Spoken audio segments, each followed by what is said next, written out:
1950년 설립된 한국은행은 물가 안정과 금융 안정을 목적으로 시대가 요구하는 중앙은행의 기능을 충실히 수행해 왔는데요. 한국은행은 화폐를 발행하고 통화신용 정책을 수립하고 집행합니다. 금융 시스템의 안정을 도모하며 지급 결제 제도를 운영하고 감시합니다. 더불어 외환 보유액을 운영하고 외환 시장 안정에 힘쓰며 국제 협력에 앞장서고 있습니다. 한편으로 경제를 조사하여 통계를 작성하고 경제 교육 등 우리 경제의 발전을 위하여 다양한 기능을 수행하였습니다.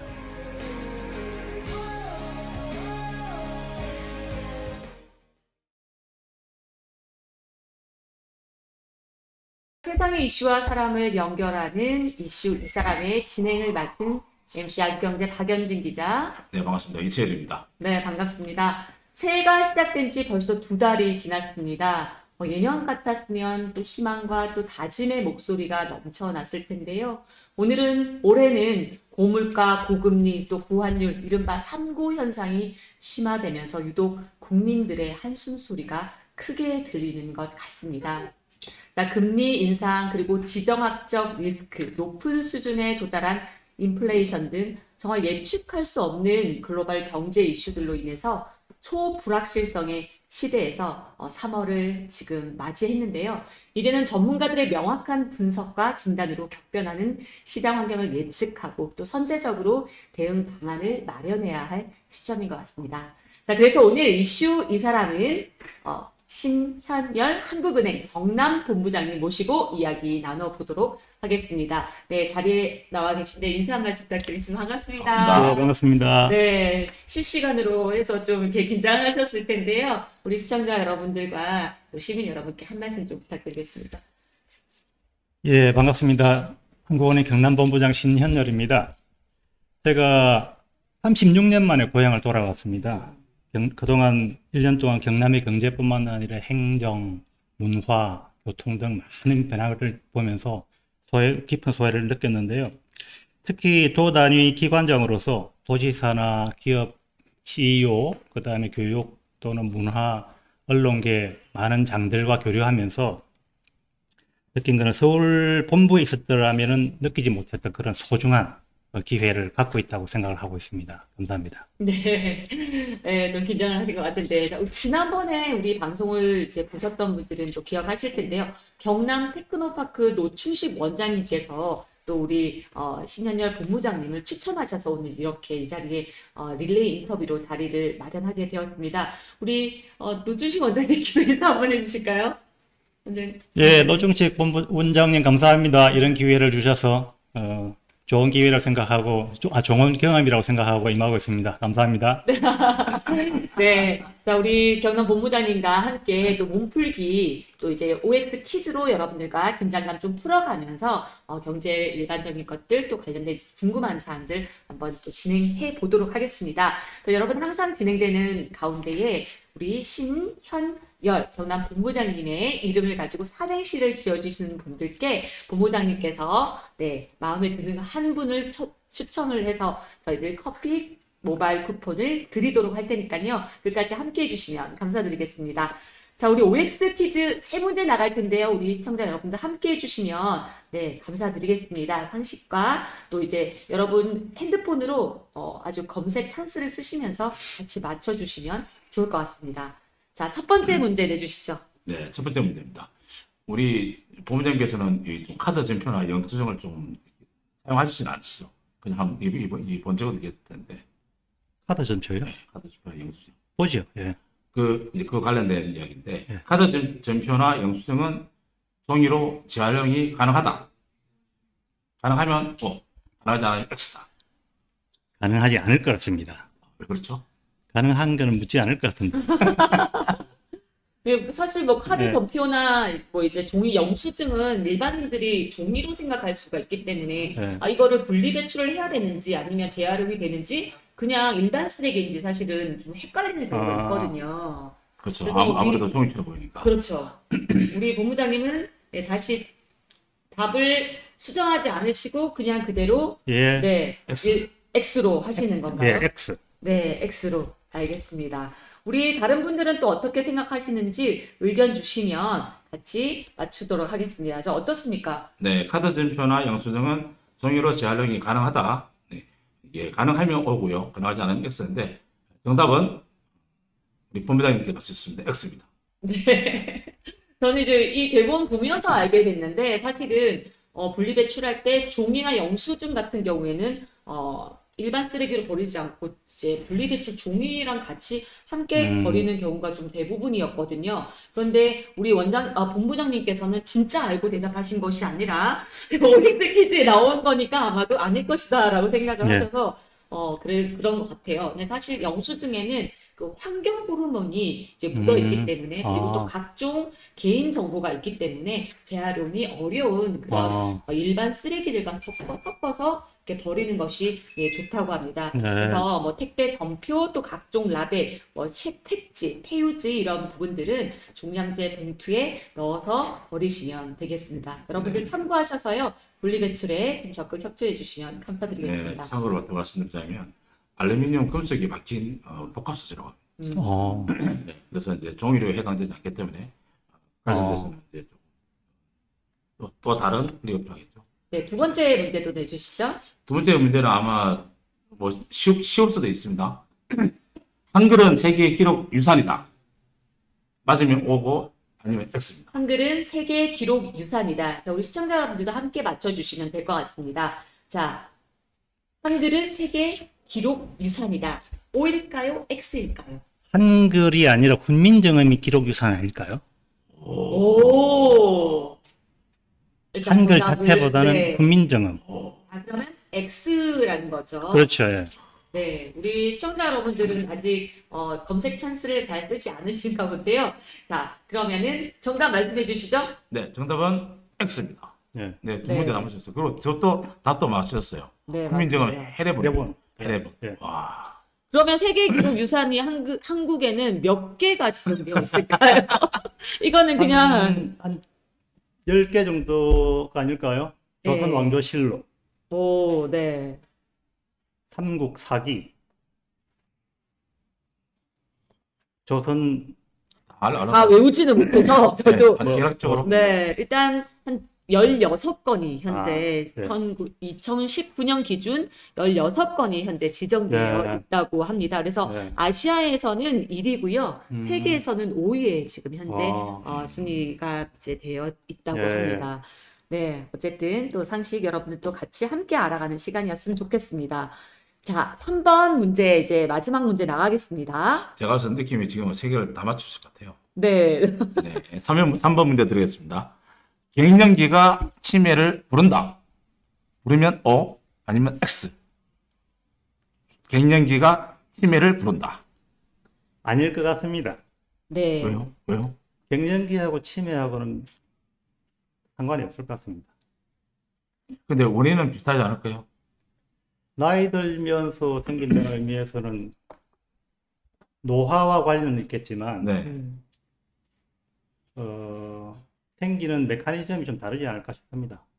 네. 자, 갱년기와. 마지막 문제, 갱년기가 치매를 부른다의 정답을 우리 본부장님께서는 X. 아니다고 X라고 하셨습니다. 자, 여러분은 어떻게 생각하시는지요? 자, 이번에 문제가 어려웠나요? 네. 자, 정답 말씀해 주시죠. 네, 뭐 정답은 본부장님 틀리셨습니다. 옵니다.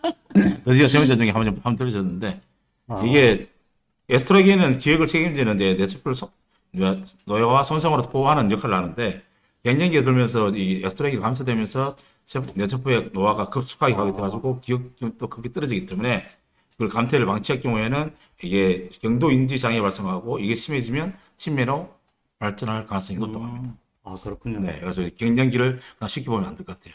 예. 네.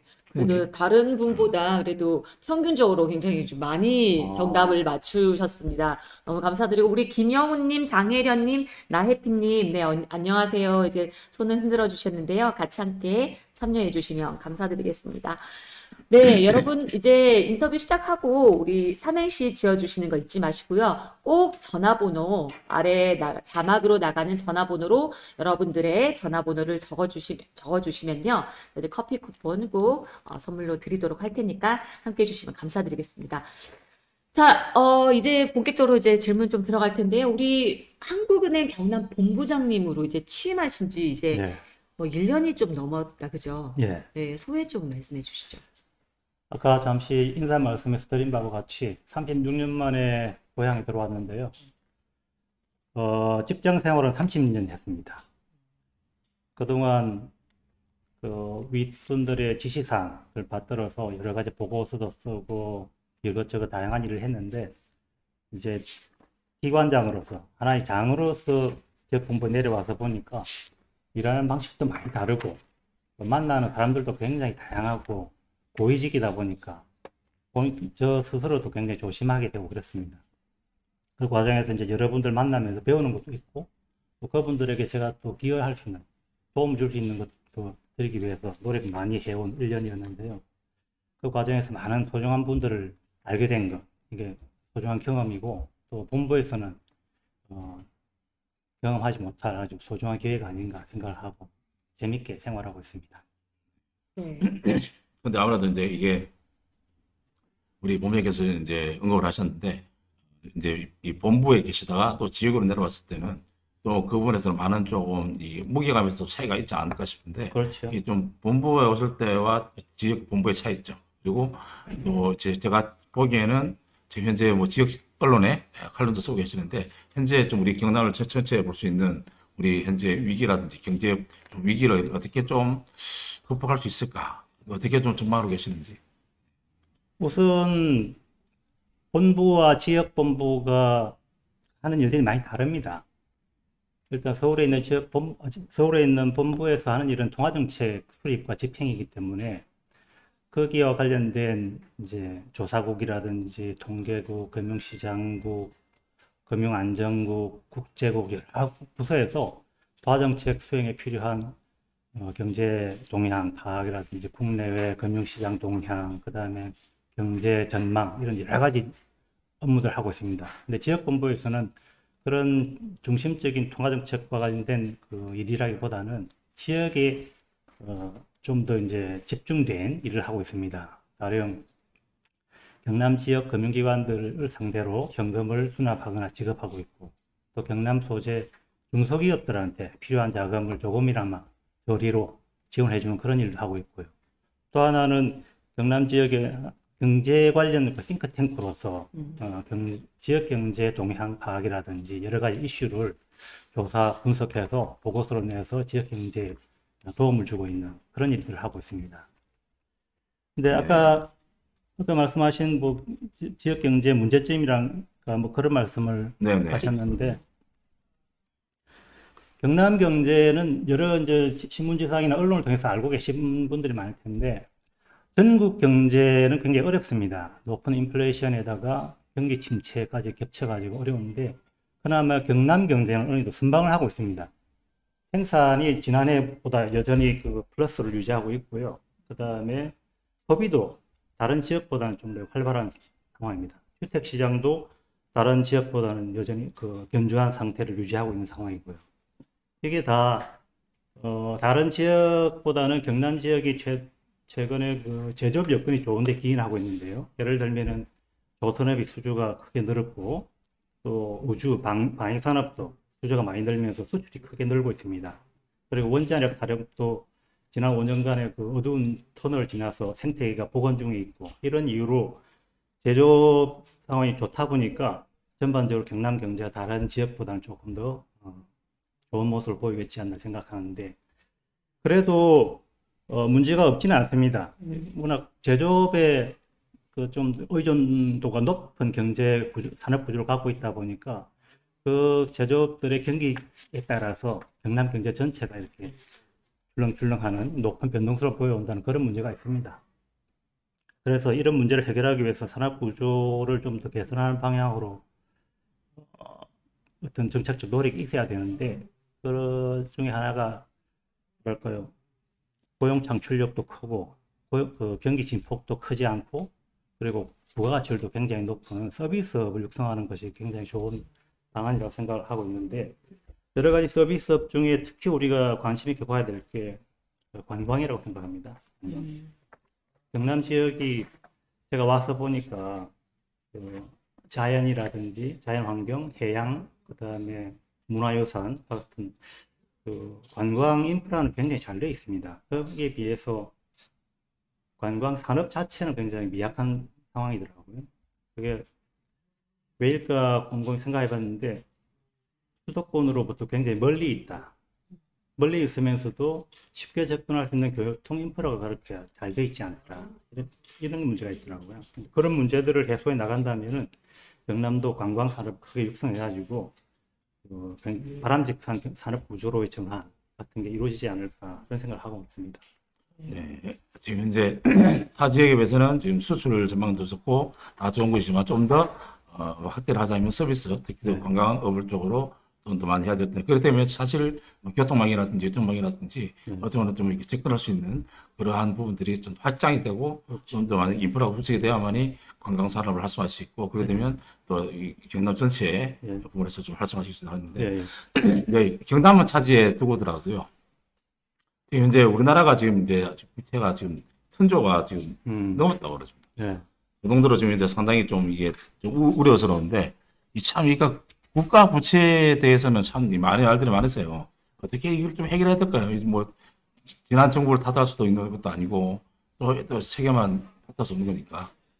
그러니까 국가 부채가 지난해 1,069조 원, 굉장히 큰 수준입니다. 근데 국가 부채가 나라 경제 규모에 비해서 크냐 작으냐를 평가할 때는 몇 가지 기준이 있는데요. 주로 그 나라 경제 규모, 그 GDP 대비 국가 부채 규모가 어느 정도 큰지, 또는 그 조세 수입에서 재정 지출을 뺀 재정 수지가 어느 정도 규모인지, 이런 것들을 가지고 국가 부채 문제가 심각하다 아니다를 평가를 하고 있는데, 대체로 문재인 정부 이전까지는 우리나라 GDP 대비 국가 부채 비율이 40% 미만을 유지해 왔습니다. 이게 올바른 그 기준이라는 생각을 가지고 운영해 왔는데, 사실 건전한 국가 채무 비율 기준은 없습니다.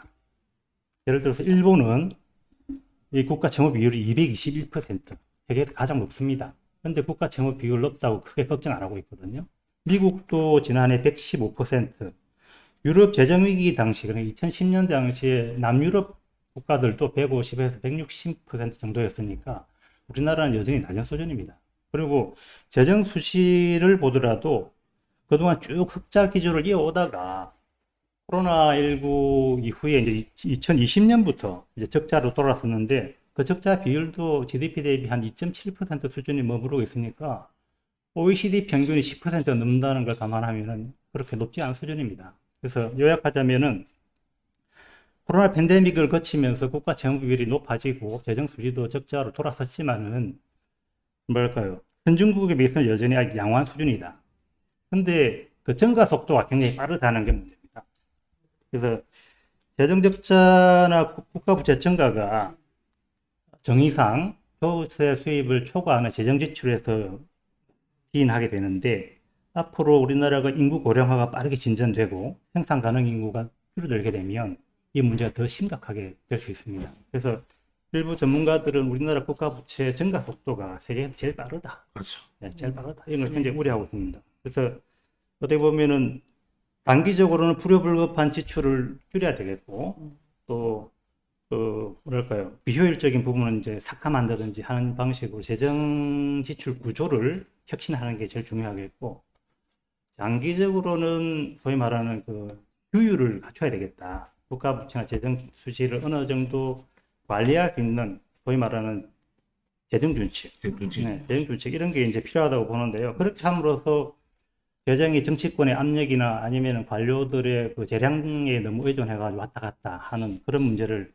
어느 정도 해결할 수 있지 않을까 그렇게 생각하고 있는데, 지금 우리나라가 지지난해 기획재정부가 제안한 재정조칙이 두 가지 기준으로 평가하고 있는데, 하나는 국가 부채 비율이 60% 이내, 그 다음에 재정 수지는 GDP 대비 3% 미만으로 유지하는 걸로 하고 있는데 그게 지금 국회에서 크게 진전이 없는 걸로 알고 있습니다. 네. 여야 대립이 굉장히 심한 걸로 알고 있는데 어쨌든 이 재정 준칙이 법제화가 되면 우리나라 재정 사정에 대한 어떤 신뢰도가 국제사회에서 신뢰도가 높아질 것이고 그렇게 되면은 우리가 외국에서 돈을 불려올 때 금리를 낮은 금리로 조달할 수 있고 또 민간 투자를 그걸 재원으로 해서 민간 투자도 확대할 수 있으니까 여러 가지 면에서 경제 선순환에 도움이 되지 않을까 이렇게 생각합니다.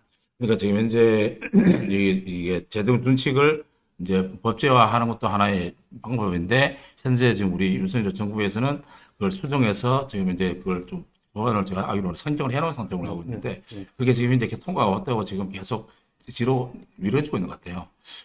그렇습니다. 그게 재정 준칙이 필요하다는 데는 공감을 하고 있는 것 그렇죠. 같아요. 예. 근데 그게 지금 당장 필요하냐? 지금 경제가 어려운데 재정을 통해서 떠받쳐야 되는 그런 상황에서는 재정 지출이 많을 수밖에 없는데 재정 준칙을 만들어 가지고 거기에 너무 이렇게 걸림돌이 되게 하는 시기는 아니지 않느냐. 그래서 장기적으로는 필요하겠지만 현재로서는 그걸 강제할 여건은 아닌 것 같다. 이런 데 어떤 의견의 차이가 있는 것 같아요. 그렇다면 우리 그 본부장님 보시께서 그 지금 이제 우리 여야의 그러한 뭐 당내적인 차원을 떠나서 보시기에는 재정 준칙이 법제화되는 게 가장 어느 정도가 좀 적정하다고 보시나요? 이미 그 기획재정부 안으로 나와 있는 국가 부채 비율이 GDP 대비 60% 이내, 그렇죠. 그리고 재정 수지가 GDP 대비 마이너스 3% 이내. 그 정도면 장기적으로 어느 정도 건전한 재정을 유지할 수 있지 않을까 생각을 하고 있습니다. 지금 그 말씀 빨리 좀 법제화 좀 되는 게 좀 여러모로 국익에 경제가 너무 어렵다 보니까 우리 시청자들도 질문은 하고 싶으나 아주 나가시지는 않지만 여러분 아주 무거운 마음으로 지금 지켜보고 계신데요. 우리 빠네빠네님이 이제 질문을 해주셨어요.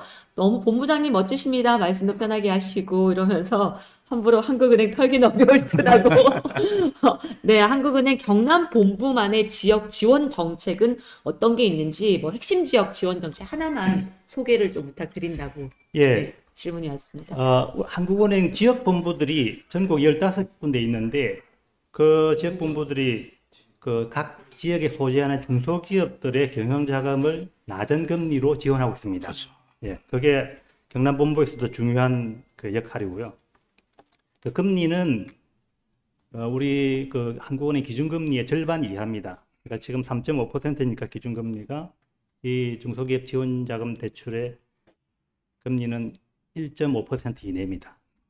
그러니까 굉장히 낮은 수준이고, 근데 그 한도는 그 무한정 해드릴 수는 없고, 지금 현재 한국은행 경남본부가 운용하는 그 대출의 한도는 5,900억 정도 됩니다.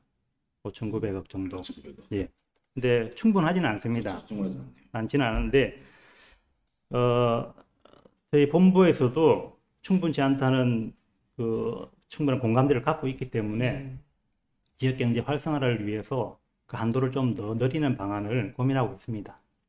좋은 결과가 있을 것으로 기대되고 있습니다. 네, 여러분 또 우리 한국은행 경남 본부장님 모시고 지금 인터뷰 진행되고 있습니다. 여러분들 또 평상시에 궁금했던 부분들 또 지금 인터뷰 끝나기 전까지 궁금하신 점 질문해 주시면 말씀 나누도록 하겠습니다. 잠깐 쉬어가는 코너로 또 이제 이번에는 시사상식 퀴즈 우리 본부장님께서 여러분들께 내실 텐데요.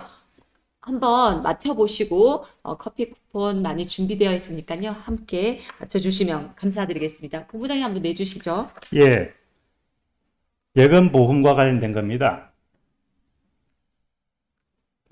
신한은행에 5억 원을 예금한 연진이는 신한은행이 파산했다는 소식에 충격을 받았습니다. 예금자 보호제도에 따라서 연진이가 지급을 보장받을 수 있는 금액은 얼마일까요? 보기가 있습니다. 그죠?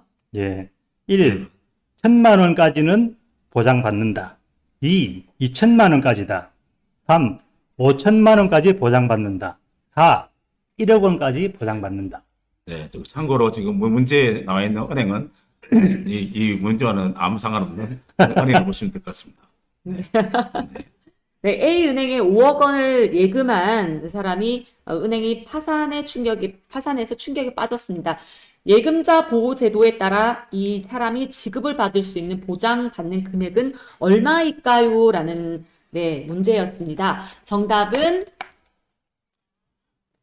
야, 정답이 많이 정답 올라오는데. 나오려고 있습니다. 네. 근데 이게 예전에는 상호저축은행에서 상당히 많은 그래서 좀이 사고가 일어나는 바람에 어느 정도 이 금액이 어느 정도는 조금 좀 알려졌죠. 보장금으로 예. 진행되지 않았나라는 네. 생각이 드는데 네, 진쌤 그것도 아마 대부분 알고 계실 것 같아요. 네. 진쌤 5천이라고 하시는데 5천만 원인가요? 아니면 5천 원인가요? 네, 4억 5천만 원 날렸다고 네, 합니다. 빠네빠네님 3번 해주셨고요. PJH님, 네, 3번 해주셨습니다. 자, 정답 무엇일까요?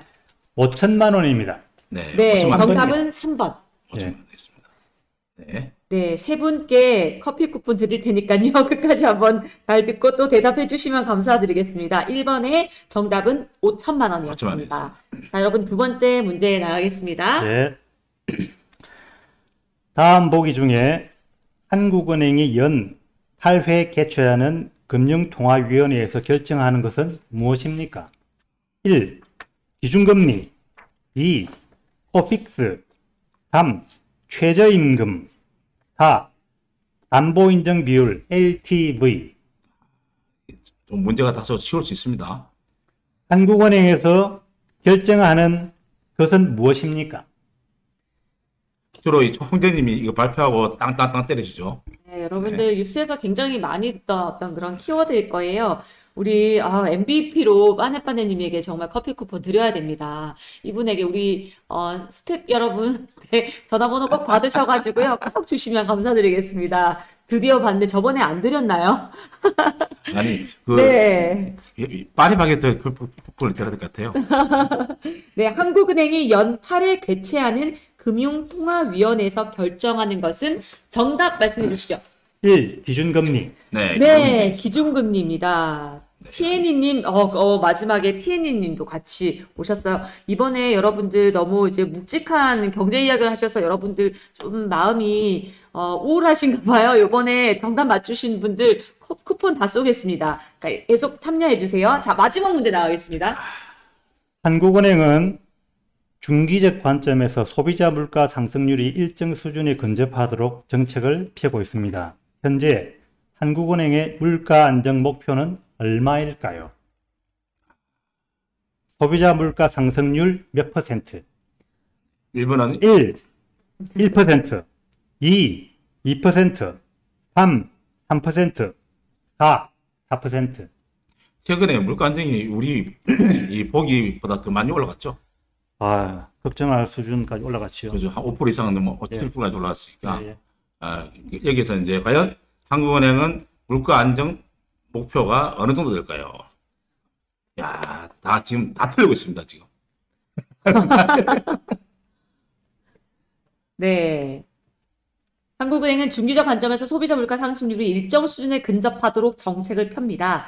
현재 한국은행의 물가 안전 목표는 안정 목표는 얼마일까요? 얼마일까요?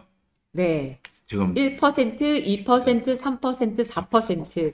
네, 기본 상식으로 좀 알아놓으면 좋을 것 같습니다. 그러니까 우리 티에니님은 한국은행이 헷갈려 하시네. 이 정도 수준이 되도록 정책을 펴고 있습니다. 3% 되면 어느 정도 됩니까?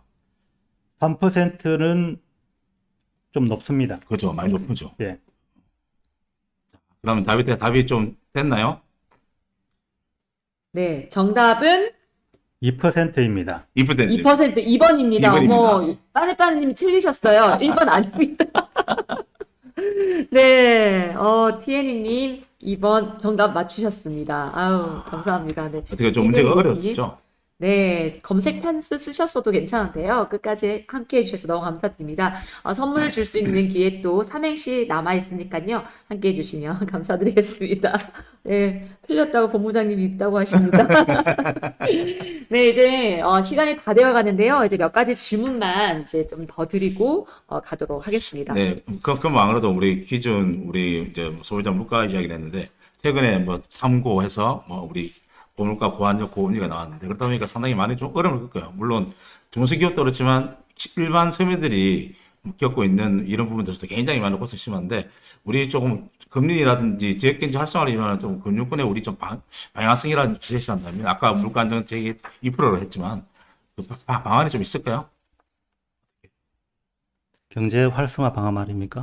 네, 우리 지역 경제 활성화를 위한 금융권 방향.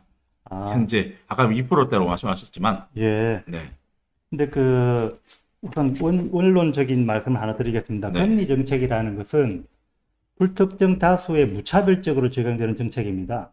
그래서 최근에 기준금리의 가파른 인상은 큰 인플레이션을 낮추기 위해서 어쩔 수 없이 불가피하게 시행한 거시적 경제 정책인데요. 이 과정에서 채무 상환 부담이 크게 되는 중소기업이나 자영업자, 소상공인, 그다음에 취약계층들의 어떤 채무 상환 부담을 좀 완화시켜 주는 것은 소위 말하는 미시적인 대책은 정부 정책으로 보완되어야 되는 것입니다. 그래서 지금 말씀하신 대로 경남 지역의 중소기업들도 상당히 고금리에 따른 고통을 많이 겪고 있다고 제가 알고 있습니다. 그뿐만 아니고 인력난도 심하고 인건비 상승에 따른 부담, 그 다음에 불확실한 경제 상황 이런 것들이 다 기업들의 어떤 경영 애로사항으로 지금 지적이 되고 있는데, 다행인 것은 경남 지역의 중소기업 대출은 그동안 꾸준히 늘어왔습니다.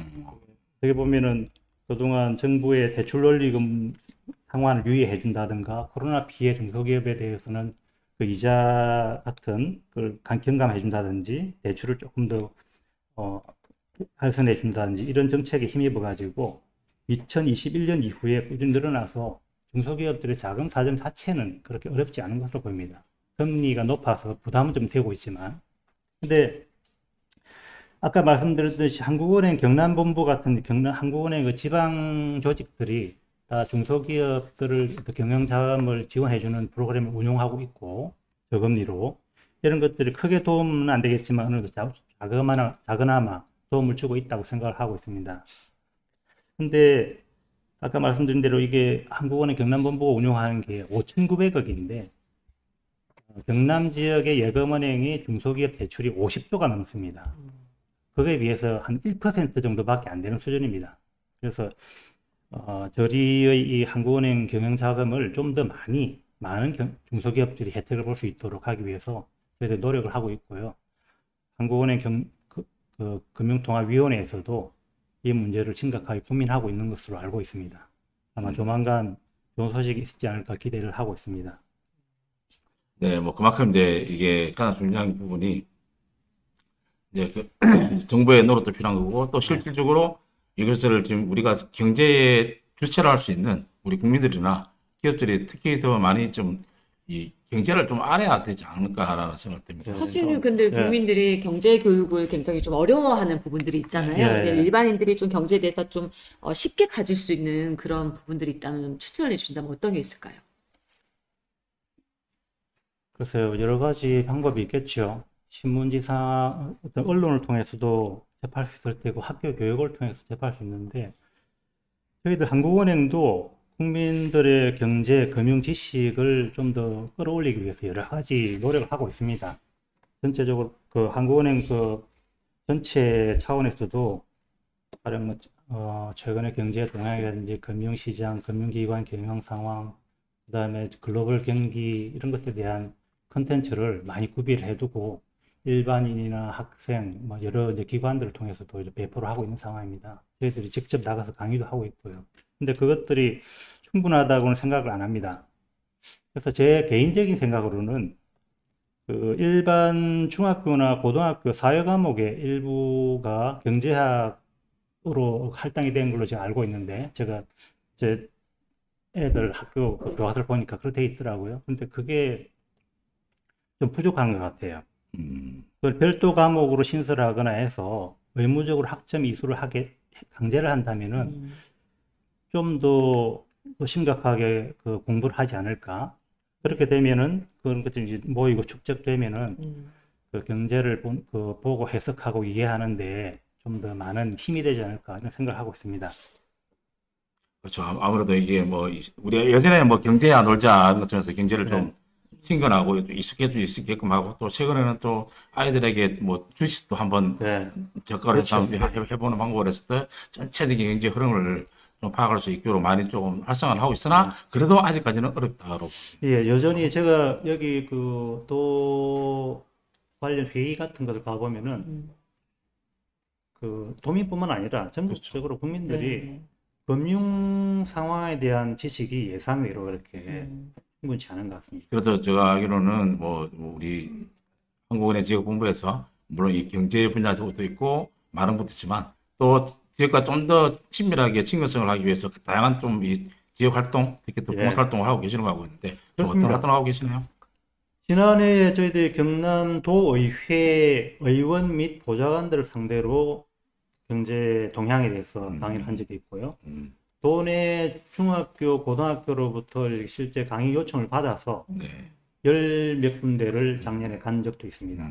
그리고 해군 사관학교, 그다음 군부대에서도 어떻게 하면 재산을 늘릴 것이냐, 아, 어떻게 하면 주식시장을 좀 더 잘 활용할 것인가, 이런 주제로 강연을 나간 바가 있습니다. 그 외에도 저희들 홈페이지나 유튜브를 통해서도 네. 그런 다양한 그 시민들의 경제 교육에 대한 니즈를 맞춰드리기 위해서 다양한 콘텐츠를 구비해 놓고 제공해드리고 있습니다. 한번 관심 있으신 분들은 한국은 홈페이지 한번 들어와 보시면 네. 유익한 그 경제 교육 자료를 많이 접할 수 있을 것입니다. 네. 네. 그럼 이제 우리 마지막으로 네. 우리 이제 현재 우리 이제 한국은행이 이제 어떻게 보면 뭐 경제에서는 어떻게 그 마탱적이고 뭐 거시적이뿐 아니라 미시적인 경제까지 다 지금 성장적으로 해야 되는 부분이기 때문에 그래서 앞으로 이제 우리 한국은행 지역본부가 이제 지역 경제를 위해서 어떠한 등대가 되고 어떠한 역할을 하겠다 포부하고 인사를 같이 해주셨으면 좋겠어요. 우선은 아까 여러 번 반복해서 말씀드렸지만 지방 중소기업들이 자금 애로 없이 원활하게 경영에 필요한 자금을 조달할 수 있도록 저희들이 애써 보겠다는 거고요. 또 하나는 경남 경제와 관련한 최고의 분석 기관으로서 경제 관련 싱크탱크로서 경남 본부가 역할을 할 수 있도록 직원들의 역량도 강화할 거고 저 스스로도 많이 노력할 나갈 생각입니다. 네, 오늘 두 분 중 TN이랑 우리 진쌤이 지금 삼행시로 또 이렇게 올려주셨는데요. 운 한번 띄워주시죠. 신박하고 현명하게 열정적으로 경남 경제를 부탁드립니다. 라고 이렇게 해주셨습니다. 자, 한 분 더 하겠습니다. 신이 내린 경제 위기 속에서 현재 우리가 위치한 곳은 어디인가? 열정 있는 곳에 극복할 수 있는 힘은 늘 존재한다. 한국은행 파이팅! 와. 야, 한국은행 지금분에 쓰신 것 같은데요? 네, 두 분 다 드려야 되겠죠? 어떠세요? 둘 다 마음에 드십니까? 아니 예상외로 아주 우리 직원들한테 절대 볼짓 말고 일 열심히 하라고 그랬는데. 그러세요. 네, 자, 다음에 이제 우리 인터뷰 진행 방식을 좀 바꾸어서 이렇게 이제 경남 테크노파크 원장님의 추천을 받아서 또 신현열 본부장님을 만났듯이 다음 이 시간에는 또 우리 본부장님의 추천을 받아서 다음 분을 만날 수 있도록 또 기회를 해주실 건데요. 누군지 소개 한번 해주시죠. 경남 지역의 대표 소주 브랜드 존데이. 존데이를 만들고 있는 무학주정의 회장님이신 최재호 회장님을 추천합니다. 네, 시청자분들과의 약속이기 네. 때문에 이제 본부장님께서 전화를 하셔서 네. 인터뷰를 잡아주시면 네, 감사를 드리겠습니다. 들어왔어요. 하나 더 삼행시. 네, 삼행시 어디 있죠? 왜 읽어보세요. 신고한다. 현, 현상범을 열. 열렬히 신고한다고요. 네, 건당 60이 유익한 시간이네요. 네, 무학소주.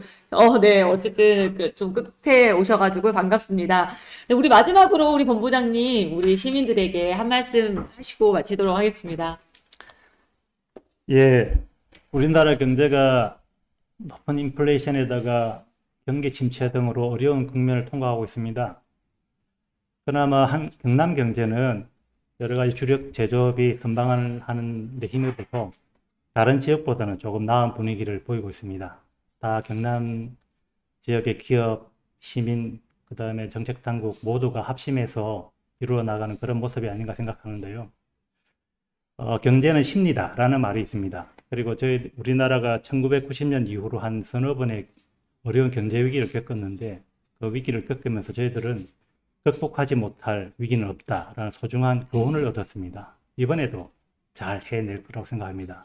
항상 힘내시고 너무 경제를 부정적으로 보지만 마시고 긍정적으로 생각하신다면은 그것이 힘이 되어서 경제를 빨리 회복시키는데 아주 소중한 동력이 되지 않을까 생각합니다.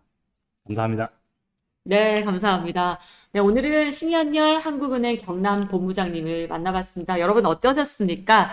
인간을 가장 불안하게 만드는 상황은 무엇일까요? 바로 예측하지 못한 어려움이 코앞까지 와 있는데 그것이 언제 덮칠지 모를 때 인간은 두려움과 불안감에 휩싸이게 된다고 합니다. 네, 끝이 보이지 않는 그런 불행의 터널에 좀 들어선 것이 아닌가 하는 우리의 목소리도 적지 않은데요. 하루속히 이 어려운 국면을 벗어나야 국민들의 생활이 안정될 것으로 보입니다. 오늘 여기까지 합니다. 감사합니다. 감사합니다. 수고하셨습니다.